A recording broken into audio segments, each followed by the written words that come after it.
청취자 여러분, 최근 건강검진 결과 공복혈당이 조금 높게 나와 걱정이라는 60대 초반 애청자분의 사연으로 오늘 방송문을 열어보겠습니다. 매년 받는 검진인데 올해 처음으로 공복혈당이 경계선에 가깝다고 하니 덜컥 겁이 납니다. 당뇨병으로 가는 건 아닐까 걱정도 되고 아침부터 뭘 어떻게 관리해야 할지 막막하네요. 라는 고민을 보내주셨어요. 많은 분들이 공감하실 이야기 같은데요. 그래서 오늘 이 청취자분의 고민 해결을 위해 아침 혈당 관리와 당뇨 예방에 대해 자세히 알아보겠습니다. 듣기만 해도 건강해지는 치료하는 라디오 2025년 9월 1일 월요일 아침입니다. 제법 선선해진 가을 날씨에 건강 관리가 더욱 중요해지는 시기인데요. 오늘 아침 청취자 여러분의 건강은 어떠신가요? 오늘도 여러분의 활기찬 하루를 위해 유익한 건강 정보와 함께합니다. 오늘 이 시간 메디컬 전문 기자 신아람 기자님과 함께합니다. 네, 안녕하세요. 신아람입니다. 네, 앞서 사연처럼 이 공복 혈당 수치에 신경 쓰는 분들이 부쩍 많아졌어요. 특히 아침 공복 혈당, 이게 왜 중요한 건가요? 네, 그 공복 혈당은 밤사이 우리 몸의 혈당 조절 능력을 보여주는 중요한 지표입니다. 특히 50대 이상에서는 당뇨병 발병 위험 자체가 좀 높아지기 때문에 더욱 주의 깊게 살펴야 하죠. 그쵸. 그 박민수 박사님 칼럼 같은 자료에서도 요즘에 당뇨병 홍수 시대다 이렇게 표현할 정도더라고요. 네, 맞습니다. 그만큼 흔하다는 이야기고요. 그리고 요즘 틱톡 같은 소셜 미디어에서도 공복 혈당 변화나 아침 혈당 관리 이런 검색어들이 엄청나게 많이 보이는 걸 보면요. 이게 단순히 중장년층만의 문제는 아닌 것 같아요. 젊은 사람들도 관심이 많군요. 네, 젊은 세대까지도 이 혈당 관리에 대한 관심이 아주 높아졌다는 걸 보여주는 거죠. 하긴 주변에서도 혈당 스파이크라는 말 정말 자주 듣게 되거든요. 이게 정확히 뭐고 왜 이렇게 위험하다고 하는 건가요? 혈당 스파이크요? 이게 식사 후에 혈당이 아주 짧은 시간 안에 급격하게 치솟았다가 또 빠르게 뚝 떨어지는 현상을 말합니다. 마치 롤러코스터 타는 것처럼요. 롤러코스터요? 어휴, 몸에 안 좋을 것 같은데요? 네, 이 과정이 반복되면 우리 몸에서 혈당을 조절하는 인슐린 시스템에 상당한 부담을 주게 됩니다. 부담이 계속 쌓이면 우리 몸의 세포들이 인슐린 신호에 좀 둔감해져요. 이걸 인슐린 저항성이라고 부르는데요. 인슐린 저항성? 네, 이게 심해지면 결국 췌장 기능도 떨어지고 그게 바로 E형 당뇨병으로 가는 길이 될 수 있는 거죠. 당뇨병의 직접적인 원인이 될 수 있군요. 무섭네요. 네, 그리고 또 중요한 게 이게 반복되면 만성 염증을 유발하고요. 소위 말하는 과속노화의 원인이 되기도 합니다. 과속노화요? 나이 드는 것도 서러운데 과속이라니요. 그렇죠. 우리 몸의 노화 시계를 좀 더 빨리 돌리는 셈이죠. 그래서 관리가 중요합니다. 그럼 이런 혈당 스파이크는 주로 어떤 음식 때문에 생기는 건가요?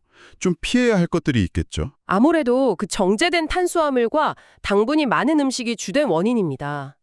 예를 들면 흰쌀밥, 흰빵, 밀가루로 만든 면 종류, 과자, 설탕 들어간 음료수 같은 것들이요. 우리가 흔히 먹는 것들이네요. 네, 이런 음식들은 소화 흡수가 워낙 빨라서 혈당을 정말 급격하게 올리거든요. 심지어 과일 중에서도 수박이나 파인애플처럼 당도가 아주 높은 과일은 한꺼번에 많이 먹으면 혈당 스파이크를 일으킬 수 있으니 좀 주의가 필요하고요. 그렇군요. 아침에 활동 혈당을 점정적으로 관리하고 이 혈당 스파이크를 막으려면 어떤 습관을 들이면 좋을까요?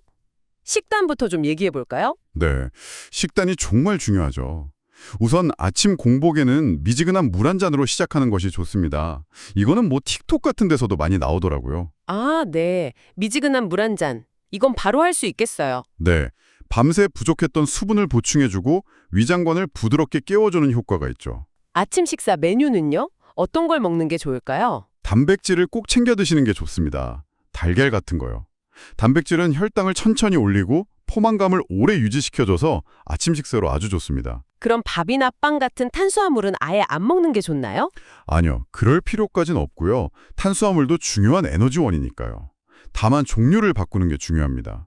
흰쌀밥이나 신빵 대신에 현미, 통곡물, 콩류 같은 복합 탄수화물을 드시는 게 훨씬 좋습니다. 식이섬유가 많아서 혈당 상승을 완만하게 해주거든요. 종류를 바꾸는 거군요. 현미밥이네 통곡물빵으로요? 네, 맞습니다.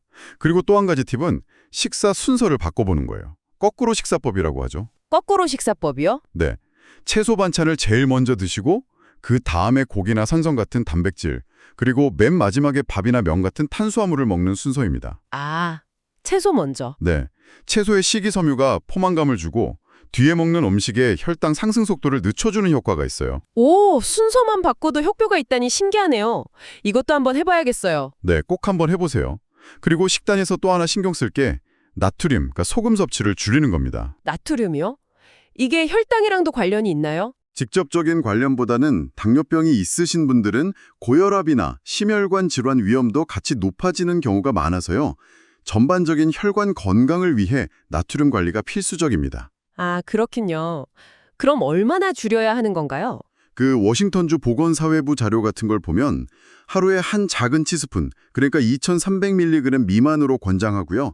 이상적으로는 1500mg 이하로 줄이면 더 좋다고 합니다. 생각보다 양이 적네요. 국이나 찌개 좋아하는데. 그렇죠. 그래서 국물보다는 건더기 위주로 드시고 가공식품 섭취를 줄이는 노력이 좀 필요합니다. 알겠습니다. 식단 관리 정말 신경 쓸 게 많네요.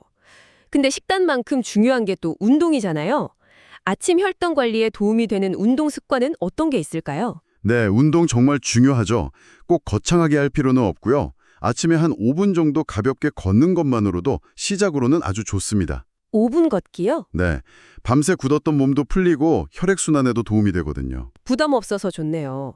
그 자료 중에 보니까 점심 식사 후에 걷는 게 특히 좋다고 하던데요. 아, 네, 맞습니다. 식후 걷기.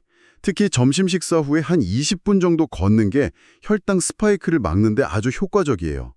식사 후에 혈당이 오르기 시작할 때 걸으면 근육에서 당을 에너지로 사용하니까 혈당 상승폭을 낮출 수 있는 거죠. 아, 식후 20분 걷기. 이건 꼭 실천해봐야겠네요. 네, 꼭 점심이 아니더라도 식사하고 나서 한 30분에서 1시간 사이에 가볍게 움직여주시는 게 좋습니다. 그럼 좀 더 본격적인 운동은 어떤 게 좋을까요? 유산소랑 근력 운동 중에 뭐가 더 중요한가요? 둘 다 중요합니다. 병행하는 게 가장 이상적이죠. 유산소 운동은 뭐 빠르게 걷기, 조깅, 자전거 타기 같은 걸로 일주일에 한 3번, 한 번에 30분 이상 숨이 좀 찰 정도로 해주시면 심폐기능도 좋아지고 혈당 조절에도 도움이 되고요. 그리고 근력 운동도 정말 중요합니다. 특히 중년 이후에는 근육량이 자연스럽게 줄어드는데 근육이 우리 몸에서 포도당을 가장 많이 쓰는 곳이거든요. 아, 근육이 포도당을 많이 쓰는군요. 네, 그래서 근육량이 줄면 혈당 조절 능력도 떨어질 수밖에 없어요. 그 근육에서 마이오카인이라는 좋은 호르몬이 나온다는 내용도 봤어요. 이게 뭔가요? 네, 맞아요. 마이오카인. 근육의 단순한 움직임 기관이 아니라 운동할 때 이 마이오카인이라는 좋은 물질들을 막 분비하는 내분비 기관 역할도 합니다. 이게 인슐린 저항성을 개선하고 몸의 염증을 줄여주는 효과가 있어요. 와, 근육이 그런 역할까지 한다니. 그럼 어떤 근력 운동을 하는 게 좋을까요? 특히 저희 청취자분들 연령대를 고려하면요. 특히 하체 근력 운동이 중요합니다. 허벅지나 종아리 근육이요. 이쪽 근육이 크기 때문에 혈당 조절에도 영향이 크고 또 낙상 예방에도 중요하거든요. 하체 운동. 네. 근데 여기서 중요한 점은 만약 고혈압이나 다른 지병이 있으시면 무리하게 하시면 안 됩니다. 운동 시작 전에 꼭 의사 선생님하고 상의를 하셔야 해요. 아, 네. 안전이 제일 중요하니까요. 네.